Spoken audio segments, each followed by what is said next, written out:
So as you can see here, we have a early 2000s gateway computer. This is a full form factor tower that was manufactured in around 2002. It ran Windows XP, had a Pentium 4 processor.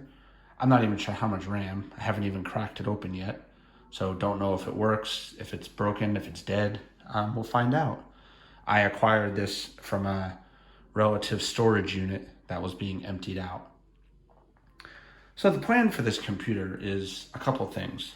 For this project, we're going to clean up the computer and just make it look better aesthetically, make sure it works, and we're going to turn it into a old-fashioned gaming computer.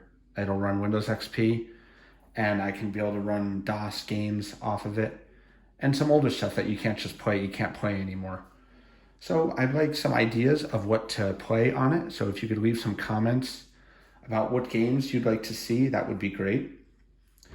For the second part of this, after we're done with that, I am going to gut the entire computer and turn it into a modern gaming computer with updated motherboard, hard drives, everything that it needs, a video card, stuff like that. That will require some pretty significant case modifications, which I do have the tools to do. So it doesn't make it all that difficult, and it's fun. So it would basically be a sleeper computer, similar to your cars you see that look like crap, but are ridiculously fast. So let's get it started. I'm basically just gonna wipe the thing down a little bit because it's pretty disgusting. I haven't even opened it yet, so I don't even know what's in it. Basically, we're just gonna clean it up a little, just like work through it, and it's pretty gross. It looks like it's been sitting for years and years here.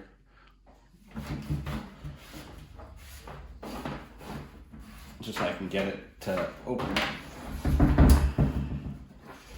So as you can see, it looks like this was I'm gonna assume it was a company-owned computer because of the serial number sticker. This is usually an inventory control tag. In this case, looks pretty old as well. Not a modern one that would have a RFID chip in it or a QR code. As we can see the back here, your standard gateway case, PS2, keyboard and mouse, manufacturer date, I can't read the first part, 2002. It's a Gateway 700 SE. So this actually at the time was a higher end machine. I'm pretty familiar with these. These were usually found in companies, more so than the home users, more of a business line device, which would explain the higher end video card a little bit. It doesn't even have an onboard one. This is still low end, but higher end than if it was an onboard. Has USB ports, has a FireWire port. Look at that. Sound card, modem. This is 56K modem here. So you got your actual phone connection, then your pass through. Actually, this was the phone connection. This was the line, and then this was the phone connection. So if you had a modem back in the day, you would plug the phone line into here, and then if you wanted to plug a desk phone in, you could plug it into here. So it basically would pass through. We're missing a cover here, which I have some of these. So let's go ahead and see if I can crack this guy open and see what's inside.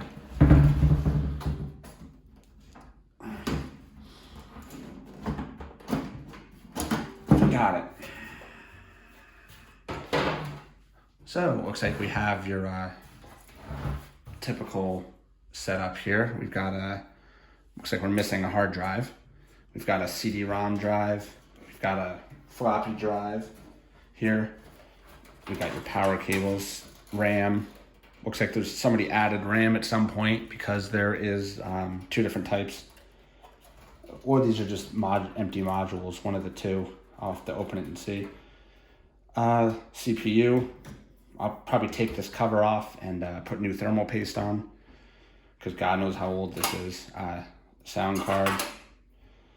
The modem, which obviously we're not going to keep that in, and the video card. I think I might actually have a better video card for this that I may use depending on if it fits.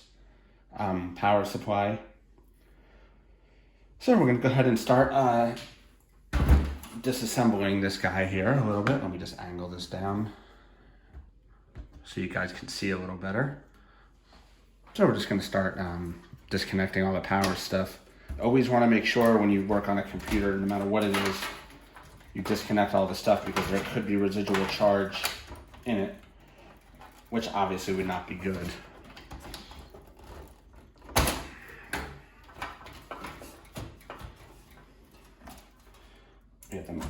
This is the connection to the front case buttons. Usually they hook them, they wire them into a harness like this. This looks like the connection for the USB ports, probably on the front. So as you can see, we've got these old ribbon cables here. These were called IDE cables. Obviously they don't use these anymore. They were slow, older, but again, I mean, that was the standard at the time. They had I'll show you, I'll disconnect the CD drive here to show you. One cable could usually hold a couple of devices. So a master and a slave. The master always went on the end and the slave would be in the middle. So this is essentially almost like a SCSI cable too, but just a little bit of a different technology. So we'll just go ahead and put that aside. Now, as you can see, there's another one here. This one looks like it was for the hard drive. Same principle, master and slave. Let's see here if I can get this open.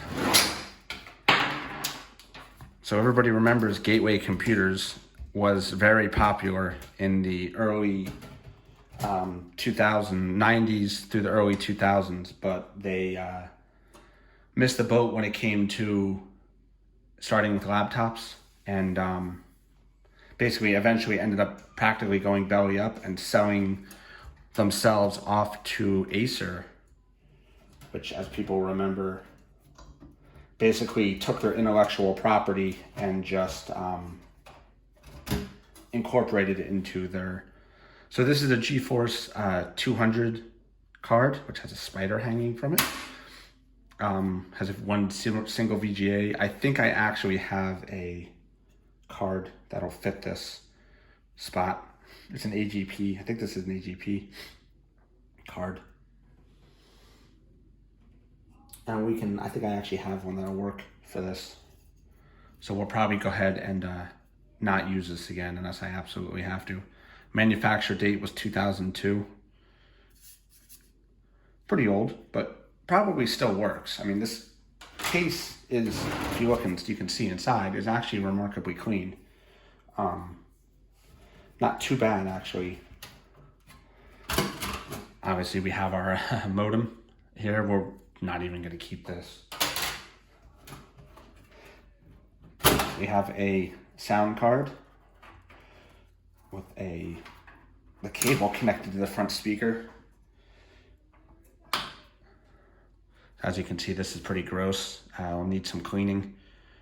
So we have our standard digital out, the outs, the microphone, speakers, and then a SB 1394, which was basically FireWire. As you can see, there was another one on the front too. FireWire was a competitor to USB for a while, but it kind of fizzled out, I would say, right around after these cases, maybe 2005 or so, you stopped seeing them. Let's check out this RAM here. So the RAM, we got blanking modules. These are not even really needed. They put them in just for continuity purposes, but these don't have any memory DIMMs in them. As you can see, there's nothing mounted to them. So we'll keep these. Let's see how much RAM this actually had. This is 128 megs of RAM. So this computer only has 256 megs of RAM. I'll have to think on that one a little bit. I might add some RAM to this. I can get RAM for pretty much anything through my sources. So I'll have to see what the max amount of memory is, because this is a little bit light. I'm beginning to think this computer at some point probably ran Windows 2000 or ME, maybe. 256 megs of RAM would have been rough on XP, but also not out of the question of usability. Let's go ahead and disconnect the CPU port. So to disconnect to get the CPU out is not very hard. You basically, there's a latch in here. You just disconnect it, bring it around. These come off. And then we do the same for the other side, which is reversed. They're sometimes harder to get to. I haven't taken the power supply out yet, but I got it. As you can see. And then this guy will just lift right out. Now you'll sometimes find the processor stuck to the bottom. You just gotta pry it off sometimes. They get really stuck, like to the point that they glue, almost like glued. So I may have to get a tool to actually pry this off with. Well, I'll work on that. One of the good things about Gateway computers was they had the cases where they tried to make it almost screwless. They had these little thumb screws. That would be great for disconnecting things.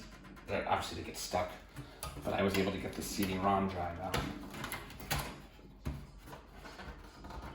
So I'm able to just basically pull the CD-ROM drive out, just like that. We'll go ahead and put that to the side. Let's go ahead and disconnect this ribbon cable. That actually broke there, but that's okay. We're not going to use the floppy drive anyway. I'll have to get a pair of pliers to pull the, you'll find that when these sit for a long time, they become like very brittle and pull off the, now you can always reattach these, but it's not usually worth it. You can get another one. I've got these laying around from years ago.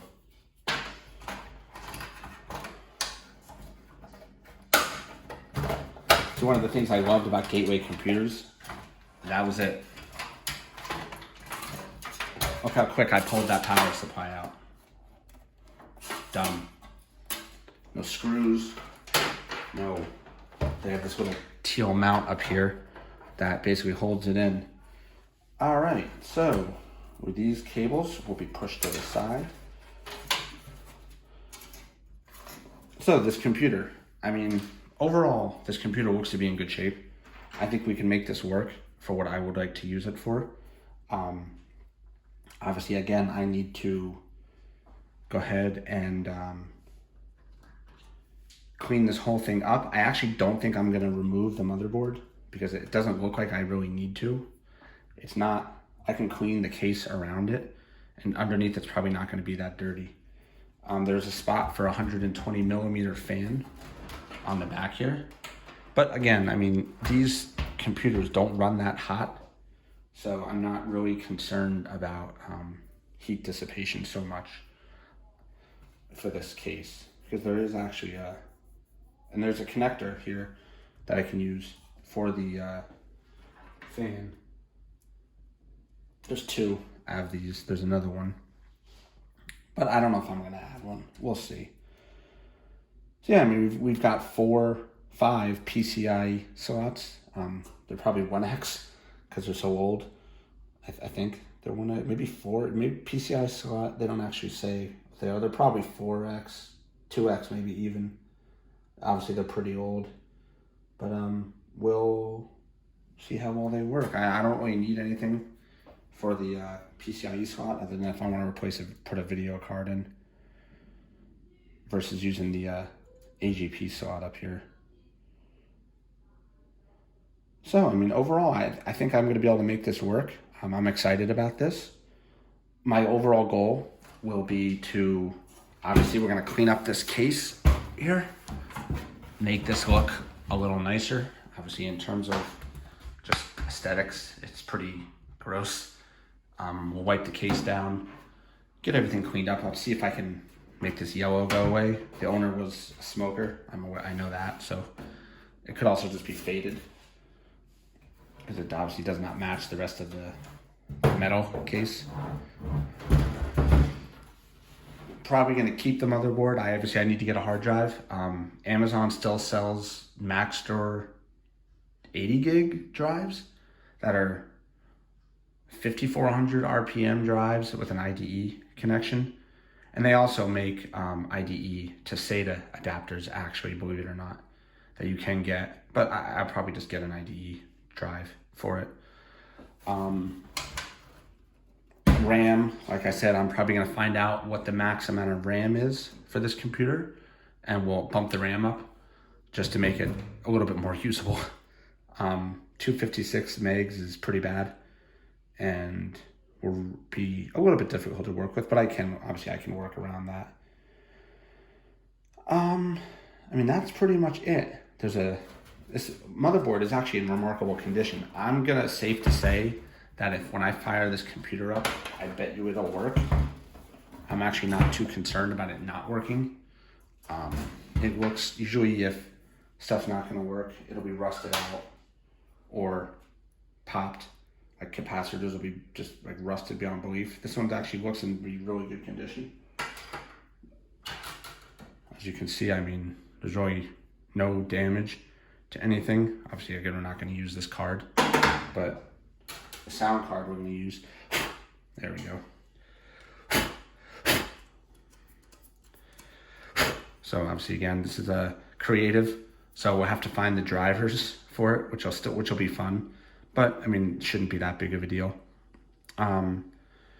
What I probably will not do is connect this computer to the internet, just because it's Windows XP. It will be. But then again, I have a guest network I can use. This is an S8000 SB0090. So this is pretty old. Again, it looks to be in good condition though. I bet you it'll work. Obviously, there's a little spider living on it, on the black right there. But I'll relocate him. See if I can get this disk drive out. This one was a little stuck here. I'm trying not to use any tools because I don't need them, but I got it. So to get, obviously, again, you just kind of jiggle this,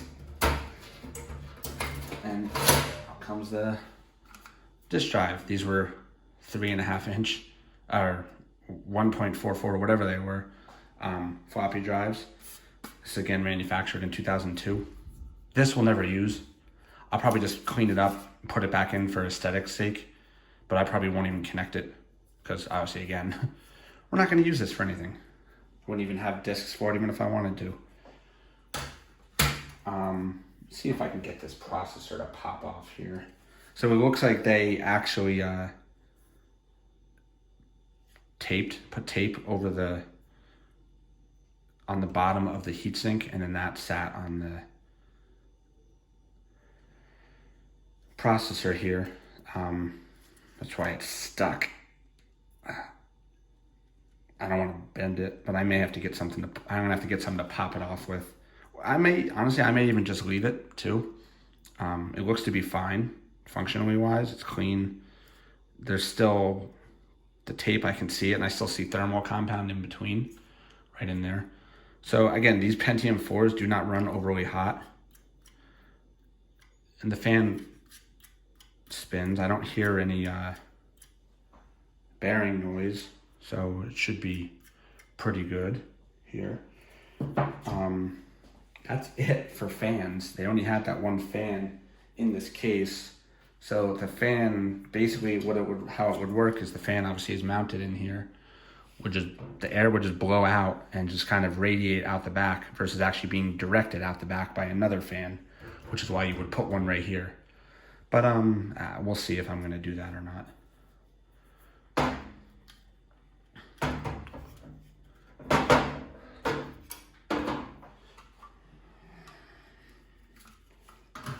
These back in the bottom here. This is a light on. Remember these guys? CDRW drive. These are old, man. I wonder if hopefully it works. As you can see on the back, if everybody remembers the jumpers, if it was a cable select, slave or master. So cable select was you would leave it here and it would basically automatically determine if it was a master or a slave. There were certain cases with some devices or motherboards where you had to kind of set this pin yourself. So it was either master all the way to the right, slave in the middle, or cable select. I always just leave it at cable select. Digital audio, most people never used. Analog audio is the same deal. The audio is actually transferred through the IDE cable.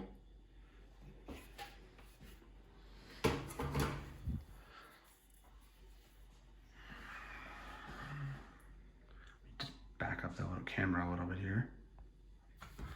So as you can see, I mean, we've got a pretty good looking computer on our hands here. So my overall goal again will be to turn this computer into a old-fashioned gaming computer. Now what do I mean by that? I'm going to get a hard drive for it. I'll get some extra RAM, and we're going to install Windows XP, Home Edition probably, unless I can find professional. And basically then put some light games on it.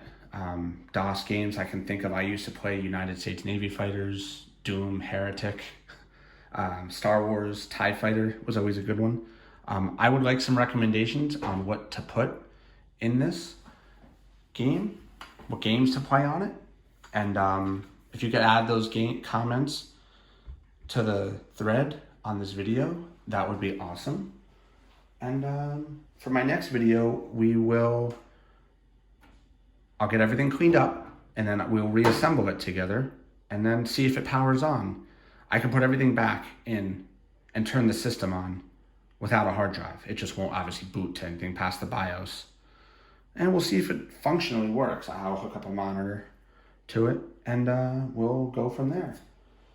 So, thank you everyone for watching this video. Please like and subscribe, and I'll see everyone soon.